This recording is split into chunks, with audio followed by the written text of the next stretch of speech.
राजनीति लंबी नहीं हो, लेकिन जितने दिन की राजनीति हो वो ईमानदारी से जिसके साथ हो वो हो। भारत के जिस तरह से नजदीकियां बढ़ी है बीजेपी से, कहीं यही सी का आकांक्षा लगाई जा रही है?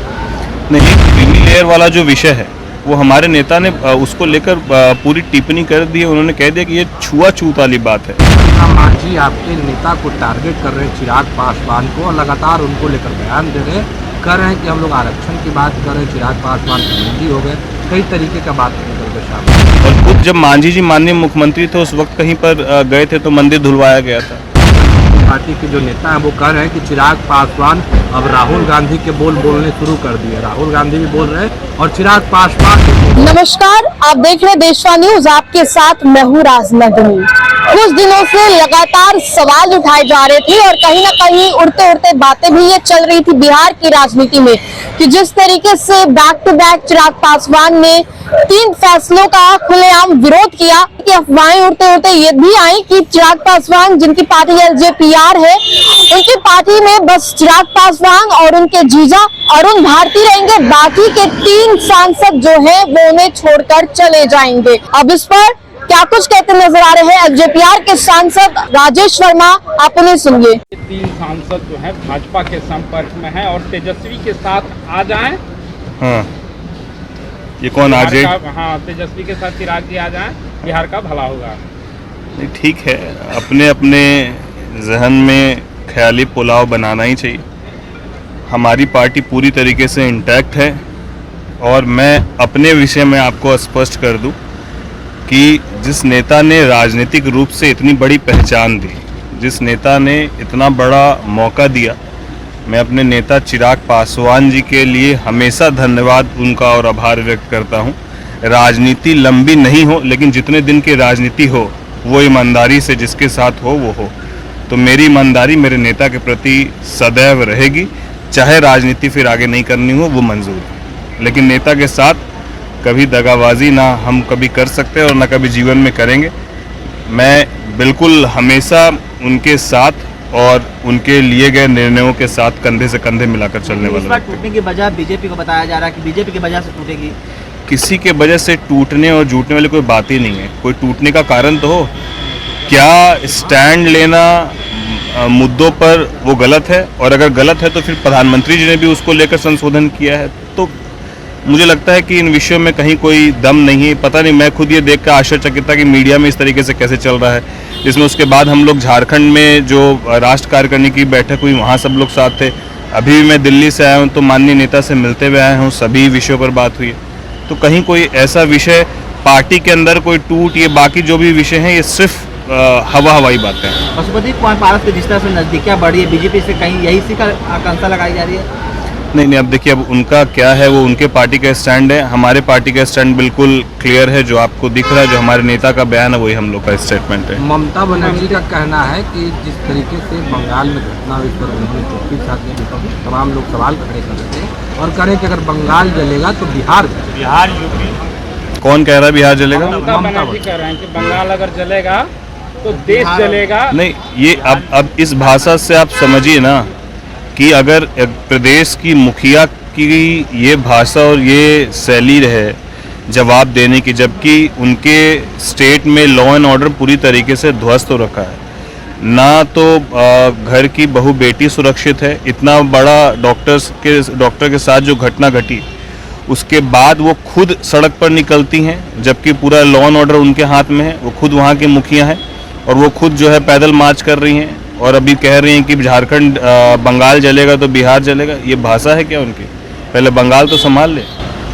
जीतन राम मांझी आपके नेता को टारगेट कर रहे हैं, चिराग पासवान को, और लगातार उनको लेकर बयान दे रहे हैं, कर रहे हैं कि हम लोग आरक्षण की बात कर रहे हैं, चिराग पासवान मंत्री हो गए, कई तरीके का बात करके शामिल। नहीं, मुझे लगता है कि हम लोग मांझी जी को बतौर गार्जियन और अभिभावक मानते हैं और पता नहीं, मैं ऐसा सुना नहीं हूँ कि जो शब्द और शैली आप बोल रहे हैं कि उन्होंने कहीं कही है, और अगर कहीं भी उन्होंने कहीं है तो मुझे लगता है कि वो अभिभावक हैं, इन चीज़ों पर उनको मंथन करना चाहिए और चीज़ों को समझते हुए ही आगे के विषय को रखना चाहिए। कोटे के अंदर कोटे की जो बात की गई है आरक्षण को लेकर, उसको आपकी पार्टी कैसे देखती है? नहीं, हमारी पार्टी का स्टैंड, हमारे नेता ने पूरी स्पष्टता से कहा कि ये क्रीमी लेयर वाला जो विषय है वो हमारे नेता ने उसको लेकर पूरी टिप्पणी कर दी है। उन्होंने कह दिया कि ये छुआछूत वाली बात है। तो यहाँ पर क्रीमी लेयर वाला कोई विषय ही नहीं रह जाता है। और खुद जब मांझी जी माननीय मुख्यमंत्री थे उस वक्त कहीं पर गए थे तो मंदिर धुलवाया गया था। तो ये विषय तो हमारे नेता ने पूरी तरीके से स्पष्ट कर ही दिया। तेजस्वी यादव लगातार अपराध हो या फिर बिहार में ट्रांसफर पोस्टिंग का मामला हो, इस पर लगातार वे कह रहे हैं कि बिहार में जो है अच्छे ऑफिसर जो हैं उनको दरकिनार किया जा रहा है और उनके चेले बेलचे हैं वो लोग ट्रांसफर पोस्टिंग कर रहे हैं। नहीं, अच्छे ऑफिसर्स की सूची वही बताते कि कौन अच्छे ऑफिसर्स हैं। RS भट्टी को काम नहीं किया दिया बोल रहे हैं। अब डीजीपी जो खुद पुलिस मुख्यालय के सर्वा हैं बिहार के, उनको कोई काम करने से कैसे रोक सकता है? आखिर डीजीपी से ऊपर कौन फिर पदाधिकारी है? तो ऐसी बातों से लोगों को दिग्भ्रमित करने वाली बात है। बाकी वास्तविकता क्या है वो जनता और लोग जानते हैं। बिहार में जातीय आधारित गणना हुआ था, चिराग पासवान पूरे देश में करवाने की मांग कर रहे हैं।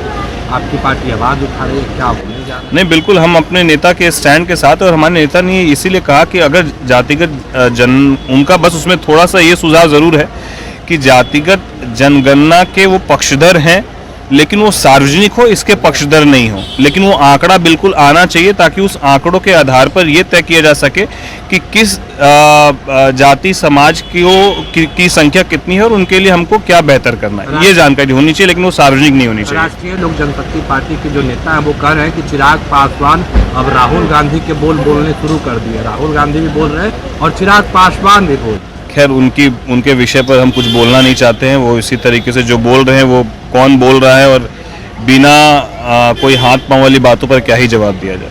सर, फतुहा के गांव है एक गोविंदपुर, वहाँ के जमीन है, पूरे गांव को वक्फ बोर्ड ने दावा ठोक दिया है कि यह जमीन वक्फ बोर्ड की है।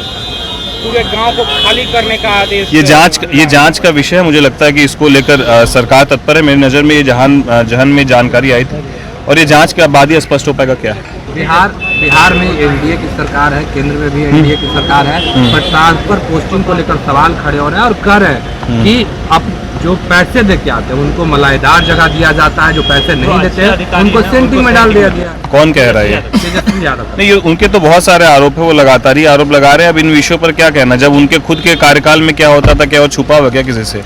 और खुद ही उनके इन्हीं विषयों को लेकर तो माननीय मुख्यमंत्री जी को जब इसकी जानकारी हुई थी और उनको पता चला था कि उनके खुद के डिपार्टमेंट में ये तमाम चीजें हो रही थी, तभी तो वो गठबंधन टूटा था।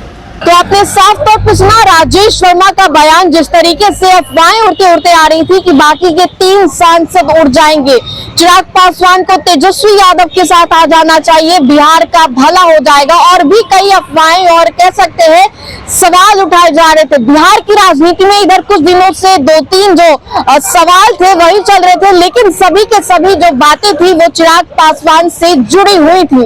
अब ऐसे में इसको लेकर उनके खुद के सांसद राजेश वर्मा ने स्पष्ट कर दिया। फिलहाल इस अपडेट्स में इतना ही। हम दोबारा जुड़ेंगे, अभी के लिए हमें दे इजाजत। बने रहिए हमारे साथ और देखते रहिए देश न्यूज़।